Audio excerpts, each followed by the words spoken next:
Muito bom dia, pessoal. Hoje, dia 22 de novembro de 2022, uma chuvarada aqui em Porto Alegre. Sejam todos muito bem-vindos ao seu Primeira Hora e o nosso programa matinal, onde a gente fala um pouquinho das expectativas do mercado para o dia, panorama aí, né, do mercado para o dia. Mais uma vez, hoje aqui com o Felipe Nogueira. Bem-vindo novamente, Felipe. Oi, tudo bem? Como é que tá, pessoal? Bom dia aí. Nosso assessor aqui da Liberta Investimentos. Exatamente, né? Setor private ali. Isso aí, para ajudar, então, a gente a comentar aqui as aberturas de mercado. Bom, uma abertura talvez um pouco complicada, a gente vem aí, os investidores preocupados, olhando muito para a Ásia, né, neste momento.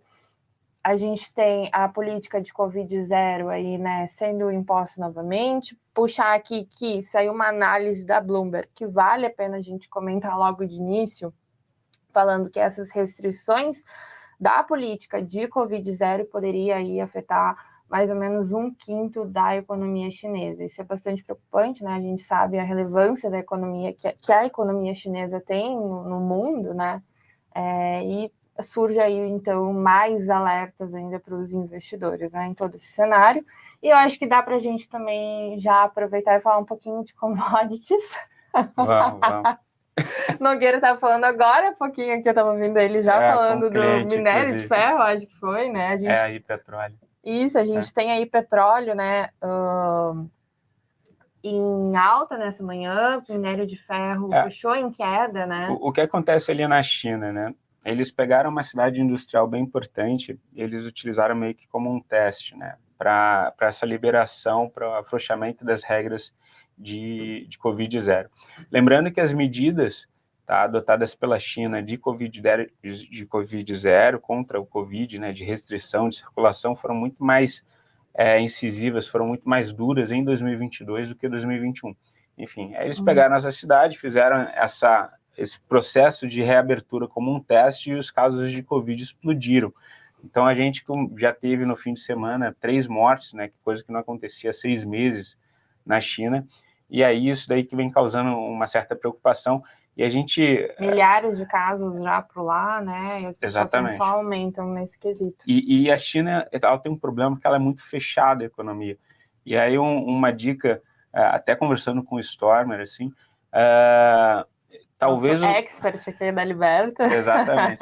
Os dados de Hong Kong e da Coreia, que tem uma interligação, que tem uma simbiose muito grande com a China, acabam sendo mais transparentes e esses mercados eles estão despencando, né, principalmente Coreia, em função disso. Então, o que a gente tem de perspectiva para as commodities ali?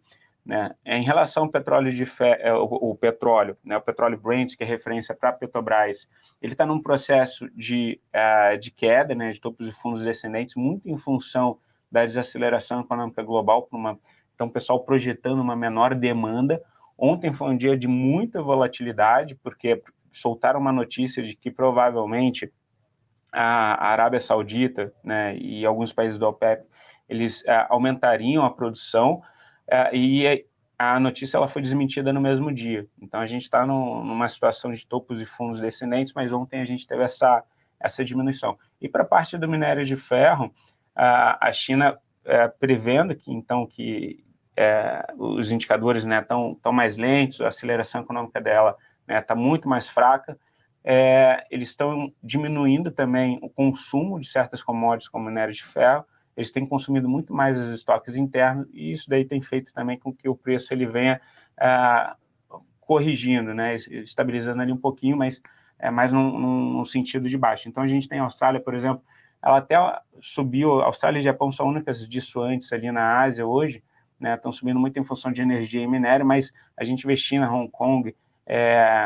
HK50 de Hong Kong, o KOSPI da Coreia, esses índices eles estão em queda, né, muito em função desse problema misto por lá, né? Mas a preocupação segue aí. Europa também, sentimento misto ali, talvez um pouco uma tendência de alta, mas também a Europa segue preocupado com essa questão da Ásia. Na Europa, a gente tem aquela situação em que o custo energético está muito alto, eles estão se aproximando do inverno, né, e aumento de taxas de juros, isso acaba fazendo com que eventuais financiamentos, por exemplo, fiquem mais caros. Então, eles estão projetando que a saída da produção industrial na Europa vai ser muito menor, né, do que a gente vinha encontrando até então.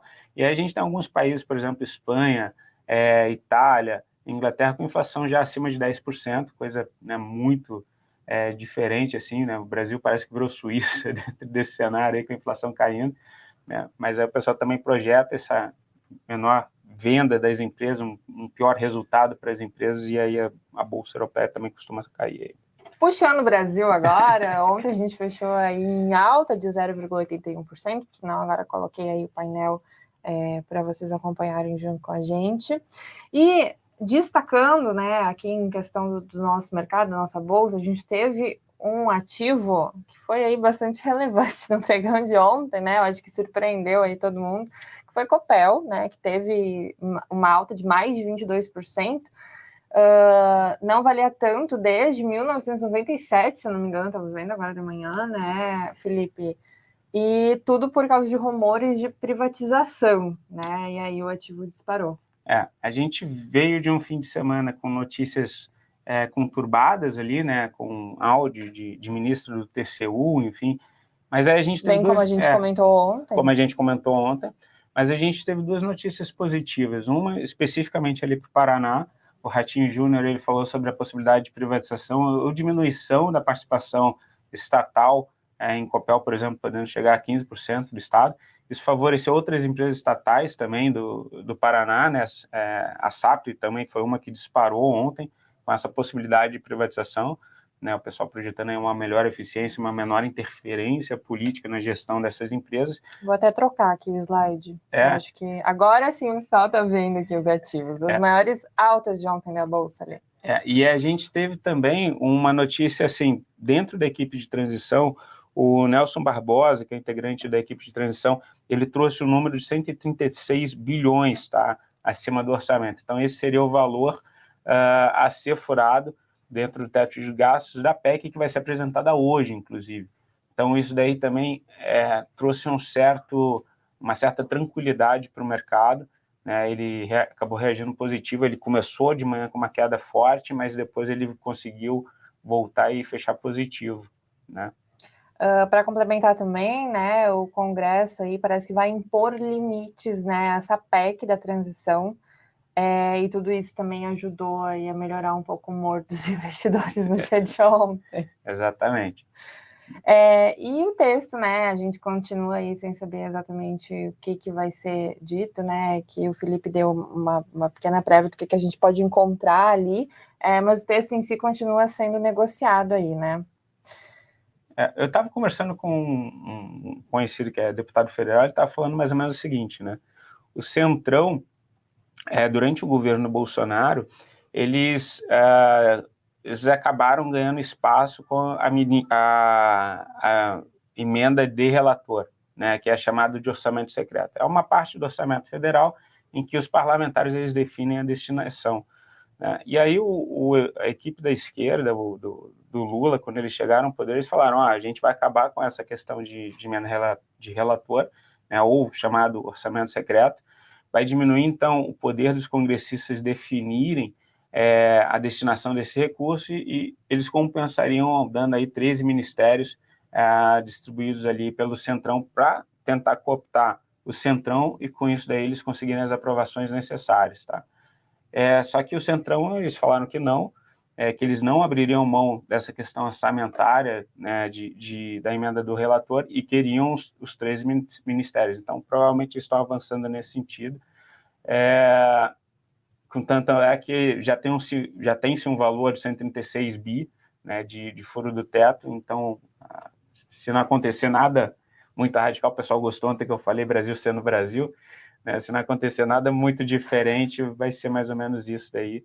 E aí a Bolsa seguraria, acho que nesses patamares. Perfeito. Hoje, dia de agenda esvaziada, né? A gente aí comentou que amanhã é dia de ata do FONC, então isso pode mexer um pouquinho com os mercados. Hoje, para destacar, lá nos Estados Unidos, a gente também tem uma agenda esvaziada, porém a gente tem aí a fala de 3 Fed Boys, né, que pode aí dar uma sinalização de quando vai se dar esse fim, né, do ciclo de aperto monetário por lá, que assim como a gente comentou ontem, né, o Fed já tinha dado sinalizações que provavelmente reduziria essa velocidade do ciclo de aperto monetário. Meio-dia tem a confiança do mercado na Europa só, né? Mas amanhã é o dia de muita volatilidade. E por aqui, né, a gente segue aí, então, como a gente está falando até agora, focados na PEC, né? É isso que o mercado está preocupado. Dia de agenda esvaziada, a gente sabe que o mercado olha mais, enfim, para as questões políticas, né? Para alguma fala que possa acontecer, enfim, para alguma sinalização muito diferente do que possa, né, acabar acontecendo. Bom, mais algum comentário, Felipe? Amanhã só o pessoal que opera no início, cuidado, dia de muita volatilidade.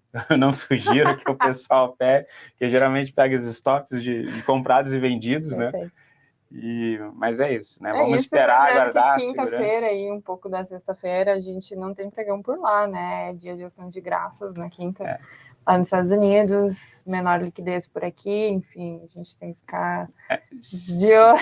Se quarta-feira vai ser um dia de muita volatilidade, na parte da tarde, geralmente o pessoal realiza as posições, porque eles evitam ficar o feriado comprados, porque eles ficam descolados do mundo. É a mesma coisa que eu falo muito com os clientes ali, véspera de carnaval, né? Geralmente quinta-feira, véspera de carnaval, o pessoal zera as posições, diminui bastante as posições, porque o Brasil fica descolado no mundo, pode acontecer qualquer evento, e aí voltar no pregão depois do feriado posicionado pode não ser uma boa ideia, né? Tá certo, Felipe, muito obrigada pela sua participação mais uma vez por aqui. Obrigada, pessoal, e até amanhã de manhã. Tchau, tchau. Tchau, tchau.